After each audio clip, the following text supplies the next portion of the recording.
आज तक के मुअज़्ज़ज़ नाज़रीन अस्सलामु अलैकुम। अब किस्त 276 मुलाहिज़ा फरमाएं। आने वाले 5 मिनट में हम दोनों ने शाकर और याकूब के सारे कसबल निकाल दिए। वो हमारे कदमों में पड़े ज़मीन चाट रहे थे। अब वो हम पर हाथ उठाने की पोजीशन में नहीं रहे थे क्योंकि ज़मीन से उठना उनके बस में नहीं था। इम्तियाज़ की सफ़ा की इस वक्त पूरे उरूज पर थी। वो शाकर के नज़दीक एक कुर्सी डालकर बैठ गया, फिर अपने लिबास से एक तेज़दार खंजर बरामद करते हुए घुर्राया। मीर बख्श को तुमने कहाँ छुपाया है? शाकर जवाब देने से पहले थोड़ा हिचकिचाया। इम्तियाज़ उसके एक पाँव पकड़कर अपने नज़दीक खींच लिया, फिर टखने के अकबी हिस्से में एड़ी से थोड़ा ऊपर खंजर की नोक धंसाकर एक झटका दिया। पाँव को हरकत देने वाली एक मखसूस रग कट गई। उसके साथ ही शाकर के हल्क से फलक बोझ चीख बरामद हुई और वो किसी ज़िबा किए हुए बकरे की मानंद तड़पने लगा। मैं समझ गया कि वो अब जिंदगी भर इस पाँव पर खड़ा होने के काबिल नहीं रहा था। इम्तियाज़ ने तड़पते फड़कते शाकर की आंखों के सामने खंजर लहराते हुए खून ख्वार लहजे में दरियाफ्त किया, मीर बख्श चाहिए मुझे, कहाँ है वो? तकलीफ की शिद्दत से शाकर के मुंह से गालियों का गटर उबल पड़ा। इम्तियाज़ ने बिला तरद्दुद उसके दूसरे पाँव के साथ भी वही अमल दोहरा दिया जो वो पहले के साथ कर चुका था। शाकर का अशर देकर कूबा बेहोश हो गया। अब तुम्हारी पूरी जिंदगी व्हील चेयर पर गुजरेगी शाकर, इम्तियाज़ ने खंजर की दार उसी के लिबास से साफ करते हुए कहा। इस अबा जिंदगी की जमानत भी उसी सूरत में दी जा सकती है कि तुम मुझे मीर बख्श के बारे में बता दो, वरना मैं तुम्हारी आंखों का रुख करने वाला हूँ। शाकर की हिम्मत जवाब देगी वो गियाते हुए, खुदा के लिए मुझे जान से ना मारना, मेरी आंखों को छूना भी नहीं, मैं तुम्हें बताता हूँ मीर बख्श के बारे में। बको भी, इम्तियाज़ दाड़ा, हमारे पास तुम्हारी फजूल तमीज सुनने का वक्त नहीं। वो तय खाने में है। शाकर के ऊँटों से बिलाकर वो राज फिसल ही गया जिसकी हिफाजत की खातर वो अपने कदमों से महरूम हो गया था। तय खाने का रास्ता किस तरफ है? इम्तियाज़ ने पूछा। शाकर ने बड़ी शराफत से तय खाने का रास्ता बता दिया। आइंदा 15 मिनट के अंदर हमने बंगले के तय खाने से मीर बख्श को बरामद कर लिया। उसकी हालत खासी तशवीशनाक थी, उसे बुरी तरह तशद्दुद का निशाना बनाया गया था। वो जिंदा था और मुकम्मल बेहोश था। इम्तियाज़ अली येलो कैब को बंगले के दरवाजे के सामने ले आया और किसी बदमज़गी से बचने के लिए हमने मीर बख्श को गाड़ी की डिक्की में भर लिया। एक साइड की टेल और इंडिकेटर को खोलकर हवा की आमदोशत का बंदोबस्त भी कर दिया। रवाना होने से कबल याकूब उर्फ कूबा और शाकर अली का मुनासिब इंतजाम भी करना जरूरी था। इसके अलावा मैडम और उसकी लड़कियों का भी मसला था। फिर सर्वेंट क्वार्टर में अफराद की लाशें भी पड़ी हुई थी। इम्तियाज़ को किसी गहरी सोच में डूबा देकर मैंने कहा, सब पर लानत भेजो यार, बस इन तीनों को आज़ाद कर देते हैं, जहाँ जाना चाहें चली जाएं, इनकी तरफ से हमें कोई खतरा नहीं हो सकता। तुम ठीक कहते हो जिगर, वो मेरी तजवीज़ से मुत्तफिक होते हुए बोला। वैसे इन दो मरदूदों की जानिब से भी खतरे वाली कोई बात नहीं। शाकर तो अपने कदमों पर खड़ा भी नहीं हो सकता, वो हमारा ताकुब क्या करेगा? और कूबा, वो तो फरते गम से अंटा गफीर हो चुका है। मैंने कहा, हम एहतियातन टेलीफोन के तार काट देते हैं ताकि किसी किस्म की अंदरूनी या बैरूनी राब्ता मुमकिन ना रहे। ये काम तो नहायत ही जरूरी है जिगर, इम्तियाज़ ने कहा। ठीक 5 मिनट बाद हम हर किस्म की तसल्ली करने के बाद बंगले से रवाना हो रहे थे। गली के सिरे पर पहुंचे तो बंगले के गेट पर मैंने एक परेशान सूरत बूढ़े को खड़े देखा। उसने हमारी गाड़ी को रुकने का इशारा किया। मैं पैसेंजर सीट पर बैठा था। मैंने ड्राइवर जावेद से गाड़ी रोकने को कहा। उसने मेरी हिदायत पर अमल कर दिया। मैंने खिड़की से सर निकालकर उस उम्र रसीदा शख्स से पूछा, फरमाओ बाबा जी, क्या मसला है? जीते रहो बेटा, उसने मुझे दुआ दी, फिर बोला, कुछ देर पहले मैंने इस तरफ फायरिंग की आवाज सुनी थी जिधर से तुम लोग आ रहे हो, क्या कोई संगीन मामला हो गया है?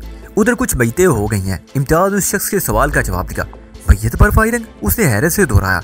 इम्तियाज़ ने संजीदगी से कहा, बस अंकल, इस शहर का मिजाज ही कुछ ऐसा बन गया है, खुशी और गम में तफरीक करना मुमकिन नहीं रहा। वाक़या छोटा हो या बड़ा, खुशी का मौका हो या गम के लम्हात, हम फायरिंग जरूर करते हैं। फायरिंग दरअसल हमारे जज्बात के इजहार का जरिया बनकर रह गई है। ठीक कहते हो बेटा, तुम बिल्कुल दुरुस्त कह रहे हो। वो शख्स इस बात में सारी लाते हुए अपने घर में दाखिल हो गया। मेरी इशारे पर ड्राइवर ने येलो कैब आगे बढ़ा दी। हमने जावेद की मदद से मीर बख्श को टैक्सी की डिक्की में पहुंचाया। लिहाजा हालात की संगीनी के पेश नजर उसने इम्तियाज़ से पूछा, किस तरफ चलना है इम्तियाज़ साहब? मीर बख्श की हालत ऐसी नहीं कि हम इसे फ्लैट पर ले चलें। मैंने कहा, इसे किसी हॉस्पिटल पहुंचाना चाहिए ताकि फौरी तिब्बी इमदाद दी जा सके, इसकी बेहोशी को तोड़ना जरूरी है। इम्तियाज़ ने कहा, मैं भी इन्हीं खतूत पर सोच रहा हूँ, लेकिन इस वक्त और इस कंडीशन में हम इसे जहाँ भी ले जाएंगे हम पर सवालात की बुझाड़ कर दी जाएगी, हम उस बाढ़ का मुकाबला नहीं कर सकेंगे।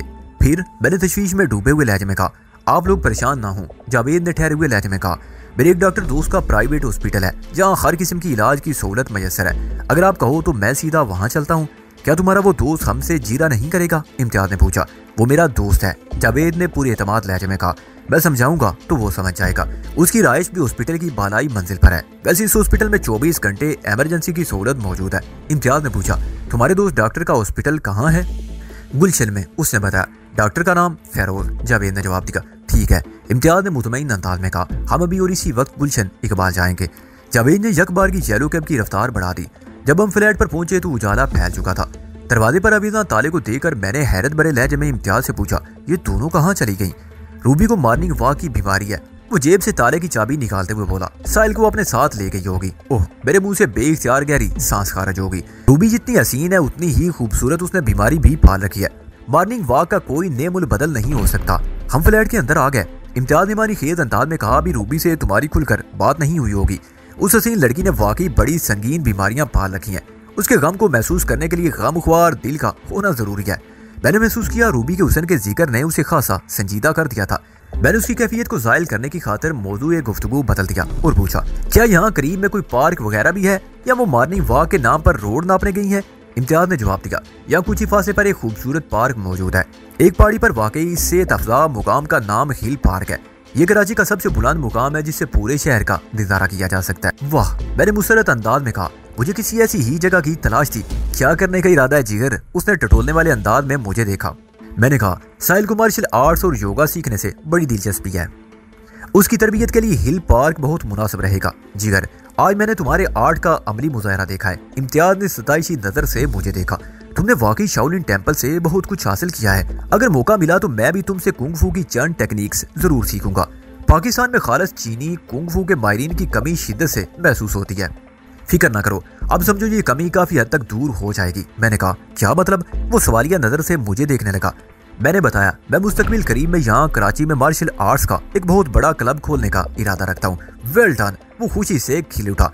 तुम्हारे अज़ाइम ने मुझे बड़ी तकवीत दी है जिगर। मैं इस सिलसिले में पेश आने वाले फाइनेंशियल मामलात के बारे में बात से बात करूंगा। वो यकीनन इस प्रोजेक्ट के लिए हमें माली ताउन देंगे।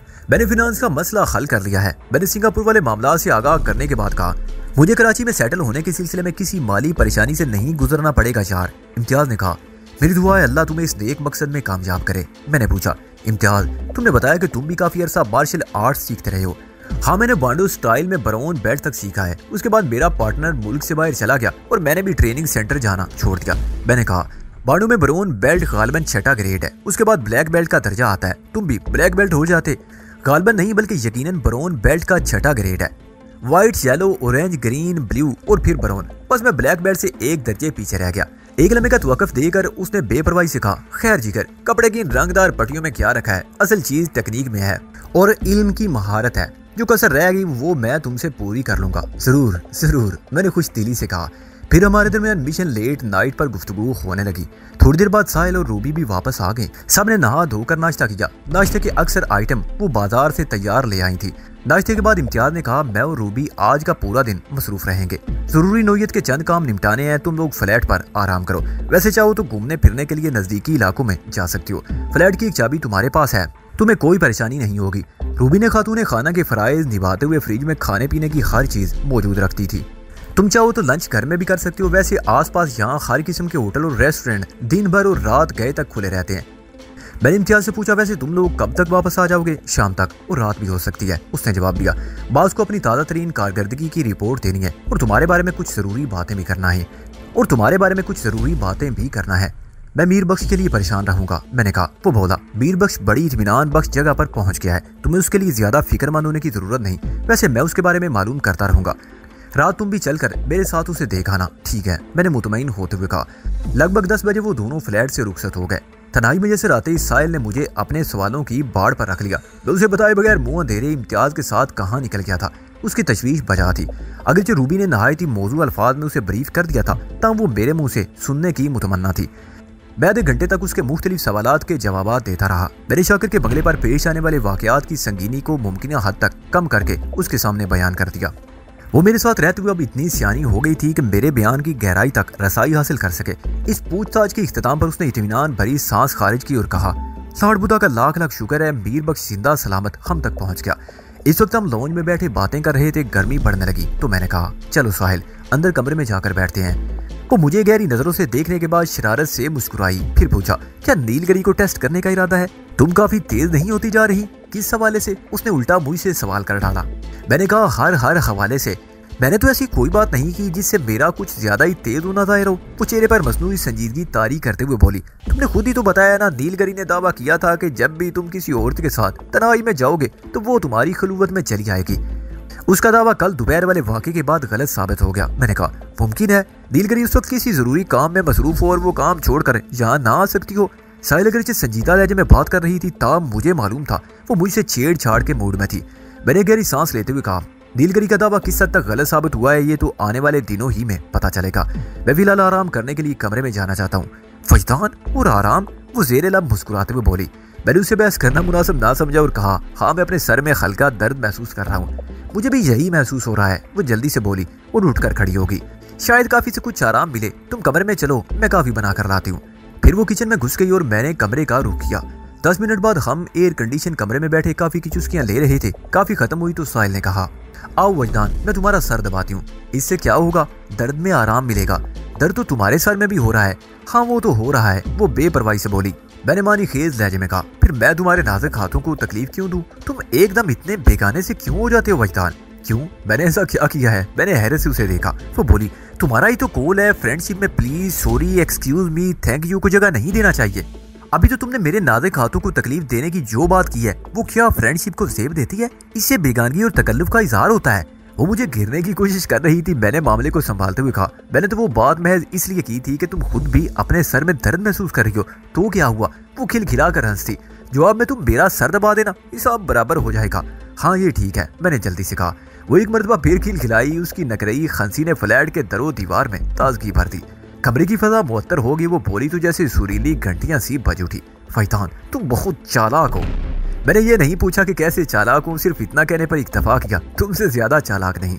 तुम जब किसी बहस मोबाइल से में नहीं पढ़ना चाहते तो फौरन सामने वाली की बात मान लेते हो। वो लगावट भरी नजर से मुझे देखते हुए बोली चाहे बाद में वो काम करो या ना करो मगर वक्ती तौर पर बहस और तकरार का दरवाजा बंद हो जाता है। इसमें ऐसी बुराई की कौन सी बात है? मैंने चौंक कर उसे देखा। गोया तुम अपने तरीके वारदात को तस्लीम कर रही हो।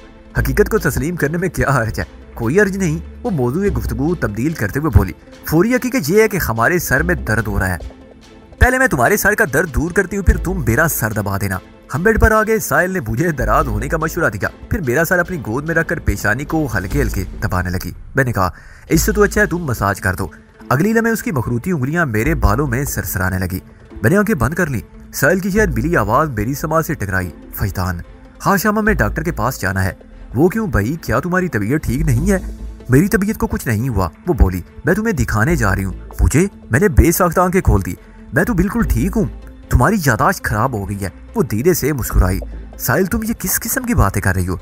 पापा क्या इतनी जल्दी भूल गए? उसने मुझे नन्हे बच्चों की तरह पिचकारा। मैंने कल तुम्हें बताया तो था तुम्हारे जहरीलेपन के इलाज के लिए मैंने एक लेडी डॉक्टर दरियाफ्त कर लिया है। ओह, मेरे सीने से इत्मीनान बख्श सांस खारिज हुई। साहिल ने बताया वो होम्योपैथिक डॉक्टर और शाम 5 बजे से रात 9 बजे तक बैठती है। मैंने होम्योपैथिक तरीका इलाज के बारे में सुन रखा है। मैंने दोबारा आंखें बंद कर ली लेकिन आज तक उससे वास्ता नहीं पड़ा। वो अपनी उंगलियों को मेरे बालों के अंदर मसरूफ रखते हुए बोली आज वास्ता भी पड़ जाएगा। रूबी ने बताया था वो होम्योपैथिक डॉक्टर सिर्फ पेचीदा इमराज का ही इलाज करती है। मुझे यकीन है वो डॉक्टर के वक्त में आ जाएगी। वो पूरी यकीन लहजे में बोली। बता रही थी आज दिन में वो उसका अपॉइंटमेंट ले लेगी। हमारे दरमियान मेरे जहरीलेपन और होम्योपैथिक के बारे में बातें होने लगी। रूबी ने इस सिलसिले में साहिल को काफी मुफीद मालूमात फराहम कर दी थी। वो बिल्कुल उसी तरह बात कर रही थी जिस तरह वो खुद डॉक्टर हो या फिर तवील अरसे तक किसी डॉक्टर से इलाज करवा रही हो। वो इतनी ज़हीन थी कि बहुत जल्द मामले की तह तक पहुंच जाती थी। बोलते बोलते साहिल अचानक खामोश हो गई। मैंने पूछा क्या हुआ? वो गंभीर आवाज में बोली वजदान वो नील कुंड की इबादतगाह में हम रहते थे। वहां से थोड़े फासले पर दूसरी जानिब वाक़े पहाड़ों में खतरनाक देव का मस्कन है। फिर मैंने उलझनज़दा अंदाज में पूछा एक रोज मैं अपनी माँ भीर जानी के साथ दरिया पर गई, वो देव मुझ पर आशिक हो गया। साहिल ने बदस्तूर संजीदा लहजे में कहा उसके बाद क्या हुआ? मैंने बेयकीनी से पूछा। वो देव तुम्हें उठाकर पहाड़ों पर ले गया था। वो एक लम्हे की खामोशी के बाद बोली थोम्बू नामी उसने मुझे एक धमकी दी थी। मसलन कैसी धमकी? मैंने उसकी बात को मजाक में उड़ाया। वो बोली थोम्बा ने कहा था अगर मैं तन्हाई में किसी मर्द के पास गई तो वो मुझे सख्त सजा देगा। मैं दिली दिल में उस सादा सी लड़की की मक्कारी पर मुस्कुरा उठा। मैंने भी खुद पर मसनूई संजीदगी तारी करते हुए साहिल से पूछा तो क्या उस देव ने तुम्हें सजा भी दी? तुम तो 3 मरतबा मेरी तन्हाई में आ चुकी हो, कल से पहले तो नहीं दी थी। वो बदसूर संजीदगी से बोली इसका मतलब है कल उसने तुम्हें सजा दी है? हाँ दी है। वो भराई हुई आवाज में बोली कल से अब तक मैं बहुत बेचैन हूँ। थोम्बा देव ने एक बेनाम सी बेकली में मुब्तला कर दिया है। समझ में नहीं आ रहा क्या करूँ। मैं तुम्हारे लिए क्या कर सकता हूँ? मैंने पूछा। बहुत कुछ। मैंने भी उसकी तफरीह में शरीक होते हुए पूछा हाँ बोलो। वो कुछ नहीं बोली। अगली लम्हे मुझे यूं महसूस हुआ जैसे किसी ने 2 दुखते हुए अंगारे मेरे होंठों पर रख दिए हों। अंबर होम्योपैथिक क्लिनिक शहर के एक पोश इलाके में वाक़ था। अपनी बारी पर हम डॉक्टर के मखसूस चैम्बर में पहुंच गए। डॉक्टर अंबर को खुदा ने हुस्न और शाइस्तगी की दौलत से नवाज रखा था। मुलाकात पर मालूम हुआ वो खासी ज़हीन और मामला फहम भी है। साहिल की बात सुनने के बाद उसने सवाल किया। उसका मुखातिब मैं था, रूबी भी हमारे साथ थी। आपको ये बात कैसे पता चली कि आप जहरीले हैं? जवाब में मैंने उसे 2 खतरनाक सांपों की हलाकत के वाकयात सुना दिए। मैं आपका इलाज शुरू करने से कबल 2 टेस्ट करवाना चाहती हूँ। किस किस्म के टेस्ट? साहिल ने इस्तफसार किया। डॉक्टर अंबर ने कहा, एक ब्लड का टेस्ट है और दूसरा स्पूटम कल्चर है। आप खून और थूक के ये दोनों टेस्ट इस लिबार्टी से करवाएंगे। मैं सिर्फ उसी लैब रिपोर्ट्स पर एतमाद करती हूँ। फिर उसने अपने लेटर हेड पर दोनों टेस्ट लिखे और मजकूरा प्राइवेट लिबार्टी का नाम भी बता दिया। वो खासी महंगी और जदीद लिबार्टी थी। टेस्ट वाला ये पर्चा मेरी जानी बढ़ाते हुए डॉक्टर ने कहा, इन टेस्ट की रिपोर्ट के बाद मैं आपकी हिस्ट्री लूंगी, आप फिक्र ना करें। अगर आपके साथ कोई पॉइजन वाला मामला हुआ तो इसका शाफी इलाज मुमकिन है। होम्योपैथी बड़ी हैरत अंगेज तरीका इलाज है, आप इसकी असर पजीरी को मान जाएंगे। हम उठकर आने लगे तो डॉक्टर ने कहा, लिबार्टी टेस्ट के साथ साथ मैं आपको भी एक काम की जिम्मेदारी दूंगी, ये भी एक तरह का टेस्ट ही होगा। मैं मतन गोश होकर सवालिया निगाहों से डॉक्टर अंबर को तकने लगा। वो बोली, आप अपने मुंह का चबाया हुआ नवाला किसी बिल्ली या कुत्ते के आगे डालें। तजरीबा मुर्गी के साथ भी किया जा सकता है। अगर आपके लुआबे दहन में जहर के असरात मौजूद हुए तो आपका जूठा खाने वाला फौरन हलाक हो जाएगा। हम डॉक्टर के क्लिनिक से बाहर निकल आए। रूबी ने अपनी रेस्ट वॉच पर निगाह डालते हुए कहा, अभी लिबार्टी का वक्त खत्म नहीं हुआ, मेरा ख्याल है ये टेस्ट आज ही करवा लेते हैं। हम दोनों ने उसकी बात से इत्तफाक किया। फिर हम बाजमात मज़कूरा लिबार्टी की जानिब रवाना हो गए। जब हम फ्लैट पर वापस पहुंचे तो इम्तियाज आ चुका था। रूबी शाम से कुछ पहले अकेली पहुंची थी। साहिल का यकीन सच्चा साबित हुआ कि रूबी हमारे साथ डॉक्टर के पास जरूर जाएगी। मैंने इम्तियाज से पूछा, मीर बख्श की क्या खबर है यार? मैं तो दिन भर तुम्हारे फोन का इंतजार करता रहा। ये दिन बड़ा मसरूफियत में गुजरा है जिगर, वो अपने मखसूस अंदाज में बोला। तुम्हारे लिए एक बड़ी खबर लाया हूँ, पहले तो मुझे मीर बख्श के बारे में बताओ। मैंने कहा, वो बड़ी खबर बाद में सुना देना। रूबी और साहिल दूसरे कमरे में जा चुकी थी, इसलिए हम आजादाना गुफ्तगू कर सकते थे। इम्तियाज ने कहा, मीर बख्श की हालत तसल्ली बख्श है। मैंने 2-3 मरतबा जावेद के जरिए उसकी खबर ली है, वो होश में आ गया है। डॉक्टर फिरोज बड़े ध्यान से उसका इलाज कर रहा है। उम्मीद है 3-4 रोज में मीर बख्श चलने फिरने के काबिल हो जाएगा। पुलिस वगैरह का कोई मसला तो पैदा नहीं हुआ? नहीं जिगर, इम्तियाज ने नफी में गर्दन हिलाई। डॉक्टर फिरोज जावेद का सच्चा दोस्त है, उसने तमाम मामलात को अपने हाथ में ले रखा है। कोई परेशानी या दिक्कत पैदा नहीं हो सकी। मैंने इस तरह अंदाज में कहा, मैं मीर बख्श से मिलने के लिए बेकरार हूँ। हम डिनर के बाद उस तरफ जाएंगे, इम्तियाज ने बताया। वैसे मैंने एहतियातन जावेद के जरिए मीर बख्श को ये इतला पहुंचा दी है कि उसके साथ ही मुलाकात के लिए रात में आएंगे। मैंने मुतमईन होते हुए कहा, यह तुमने अच्छा किया, इससे मीर बख्श की डारस बंधेगी। अब अगर तुम्हारी इजाजत हो तो मैं वो खबर भी सुना दूं? इम्तियाज ने गहरी संजीदगी से पूछा। मैंने इस बात में सारी लाते हुए कहा, हाँ जरूर सुनाओ। कल तुम बास से मिलने जा रहे हो? क्या? मैंने हैरत से उसे देखा। वो पुरजोश अंदाज में बोला, मैंने तुम्हारे और तुम्हारे कारनामों के बारे में तफसीलन बास को बताया है। उन्होंने खुद तुमसे मिलने की ख्वाहिश जाहिर की है। तुम बहुत लकी हो, वरना बास आसानी से किसी को लिफ्ट नहीं कराते। वो पहली फुर्सत में तुमसे मिलना चाहते हैं। मैंने कहा, यार अभी तक तो मैं तुम्हारे बास के नाम से भी वाकिफ नहीं हुआ और ना ये जानता हूँ वो रहता कहाँ है, और तुमने मुलाकात का बंदोबस्त भी कर डाला। आखिरी जुमला मैंने दानिस्ता कहा था, वरना मुझे मालूम था इस मुलाकात में इम्तियाज से ज्यादा उसके बास का हाथ होगा। वैसे मैंने कल एयरपोर्ट पर इम्तियाज के सामने ये ख्वाहिश जाहिर की कि मैं उसके बास से मिलना चाहता हूँ। मैंने जब से CF के एराज़ो मकासद के बारे में सुना था, इस तंजीम के करता धरता और रूए रवान से मिलने का इश्तियाक मेरे दिल में पैदा हो गया था। क्राइम फ्री कराची नामी ये तंजीम मेरे मिशन के बहुत करीब थी। इम्तियाज मेरी बात के जवाब में बोला, जिगर हमारे बास का नाम शोएब गौरी है। तुम्हें ये सुनकर हैरत होगी कि मैं भी उसकी असली रिहाइशगाह से आगाह नहीं। वैसे कराची के 5 इजला में उसके ठिकाने हैं। वो उन्हीं ठिकानों पर अपने मिलने वालों से मुलाकात करता है, और वो भी नहायत एहतियात के साथ। कोई नहीं जानता वो किस वक्त कहाँ होगा। अगर तंजीम के अफराद उसकी खबर रखने लगे तो फिर वो बास किस चीज का हुआ? जिगर मैंने कहा था ना, मेरा बास बहुत ऊंची शय है। हाँ मुझे भी यही महसूस हो रहा है। मैंने फिर पूछा, कल तुम मुझे अपने बास से मिलवाने किस ठिकाने पर लेकर जाओगे? बास ने डिस्ट्रिक्ट साउथ वाले बंगले पर बुलाया है। इम्तियाज ने कहा, तुमने वो बंगला कल देखा था? यानी वो बंगला जहाँ तुम्हारे बास का अंग्रेज दोस्त डील आर्मर अपनी तरहदार सेक्रेटरी शीबा के साथ ठहरा हुआ है।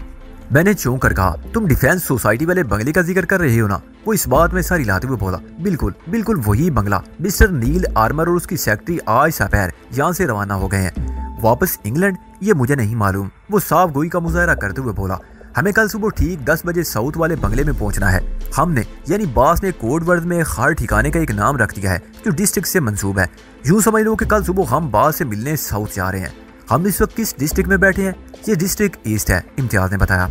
मैंने पूछा, बाकी 3 डिस्ट्रिक्ट कौन कौन से हैं? वो बोला, डिस्ट्रिक्ट वेस्ट, डिस्ट्रिक्ट सेंट्रल और डिस्ट्रिक्ट मलेर। इसका मतलब है CFK का नेटवर्क पूरे शहर में फैला हुआ है। मैंने पूरे ख्याल अंदाज में सारी लाते हुए कहा, जिगर इस शहर को क्राइम फ्री कराची बनाने के लिए फाल नेटवर्किंग तो अशद जरूरी है।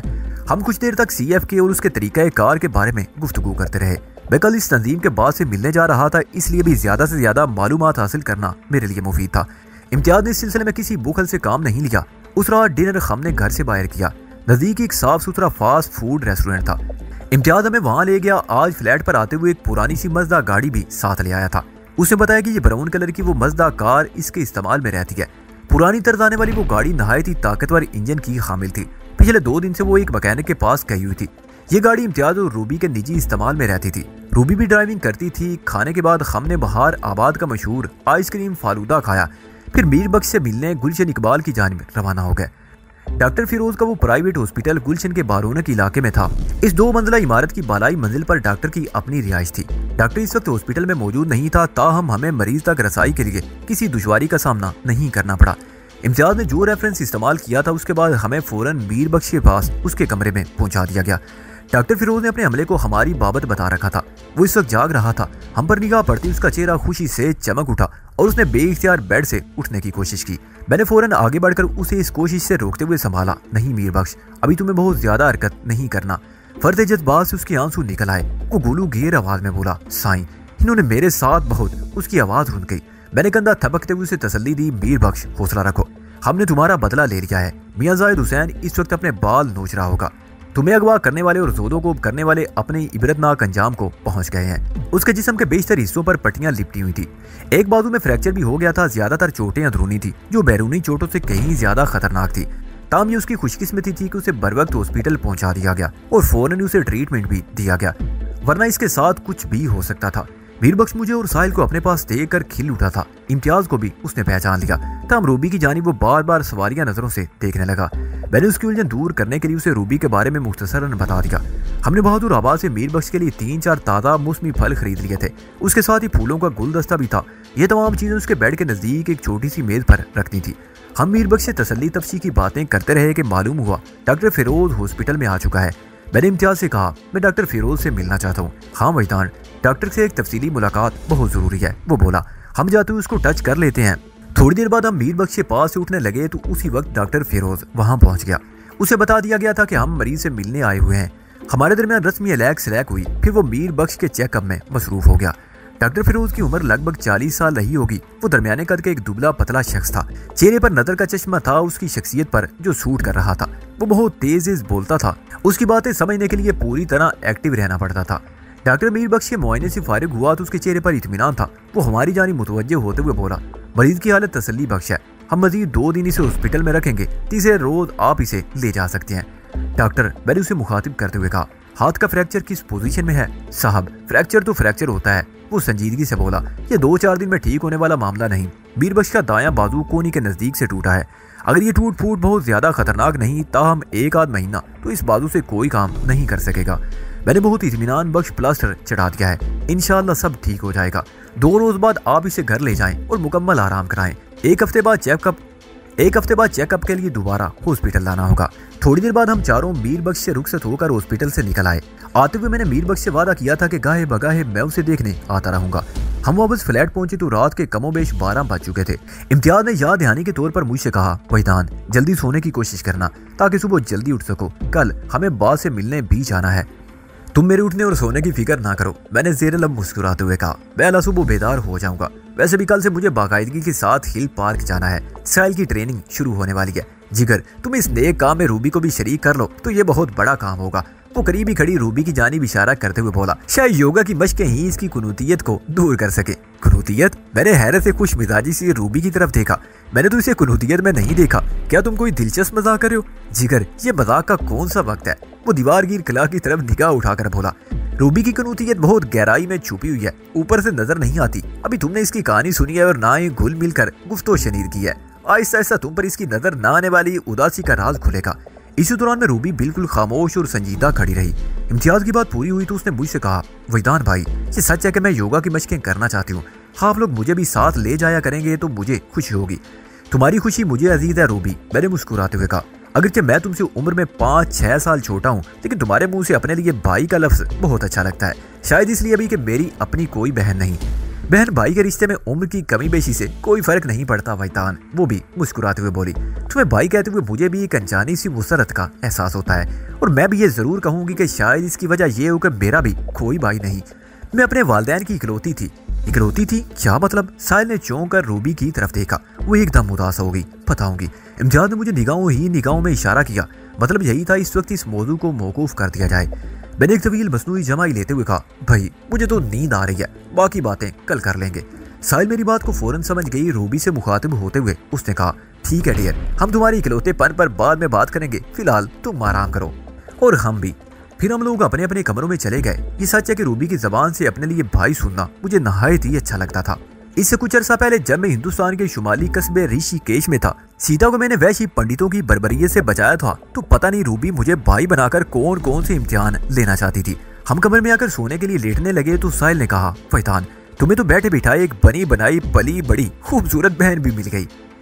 मैंने उसकी बात के आखिरी हिस्से पर तवज्जो देते हुए कहा, हाँ तुम ठीक कहती हो, रूबी वाकई खूबसूरत बहन है, बेचारी बड़ी दुखी मालूम होती है। वो हमदर्दी से बोली। मैंने कहा, तुमसे वो काफी क्लोज हो चुकी है, उसको खरीदने की कोशिश करना। हाँ मैं उसका मसला जानने की पूरी कोशिश करूंगी, साहिल ने संजीदगी से कहा। फिर मुझसे पूछा, पार्क में जाने के लिए कितने बजे निकलना है? सुबह सादे का वक्त ठीक रहेगा। मैंने कहा, तुम आज सुबह हिल पार्क जा चुकी हो, यहाँ से कितने मिनट का रास्ता है? मुश्किल से 15 मिनट। उसने बताया। ठीक है, फिर हम पैदल ही जाएंगे। मैंने कहा, लेकिन वक्त के बारे में रूबी को बताना होगा। वो बोली, मैं भी बताकर आ जाती हूँ। उसके जाने के बाद मैंने एक तकिया उठा लिया और सोने के लिए कमरे के एक कोने में एक कालीन पर लेट गया। साहिल वापस आई तो मुझ पर निगाह पड़ते ही मुस्कुरा उठी। वो दरवाजे को अंदर से बंद करने के बाद शोखी से बोली, नीलगरी इस कदर खौफजदा है, ये नीलगर क्या होता है? मैंने वहीं लेटे हुए पूछा। उसने बदस्तूर शोखी से बताया, नीलगरी का मुज़क्कर नीलगर। तुम बाज़ औक़ात ऊट पटांग बातें करने लगती हो, सिर्फ बातें या हरकतें भी? साहिल की आवाज़ मुझे अपने करीब से आती हुई महसूस हुई तो मैंने आंखें खोलते हुए पूछा, क्या मतलब? वो इस वक्त मुझसे सिर्फ 2 कदम की दूरी पर थी। मैंने उसके हाथ में भी एक तकिया दबा हुआ देखा तो सूरत हाल मेरी समझ में आ गई।